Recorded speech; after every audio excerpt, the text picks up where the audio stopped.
रावण के पास पंचकन्याओं में पूजित हमारे मेरठ की पंचकन्या में सबसे सुंदर स्त्री मंदोदरी जैसी उनकी पत्नी है। लेकिन उसके बाद भी जंगल में घूमते हुए एक तपस्वी की वल्कन पहने हुए युवती को अपनी रानी बनाना चाहता था। लेकिन युद्ध के आखिरी दिन जब रावण पड़ा हुआ है, नीचे उसका शव पड़ा है, तो मंदोदरी ने विलाप करने के बाद पूछा, वो कहाँ गया जिसने उसे मारा? लोगों ने कहा, वहां बैठा।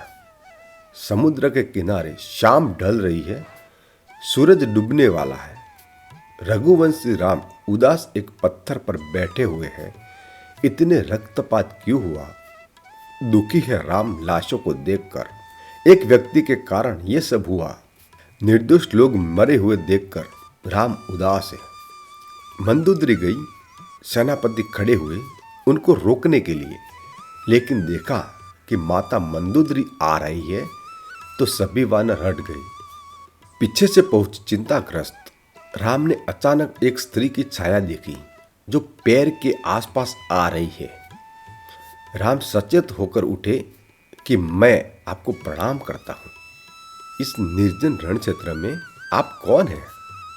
मंदोदरी ने कहा, हे राम, मैं रावण की दुर्भाग्यशाली पत्नी मंदोदरी हूं। राम ने कहा, मां, मैं आपसे क्षमा चाहता हूं। आपका पति बड़ा तेजस्वी था, महाज्ञानी था, उच्च कुल में पैदा हुआ था, ब्रह्मा का वंशज था। लेकिन उसने अनीति की थी, इसीलिए मुझे उसको मारना पड़ा।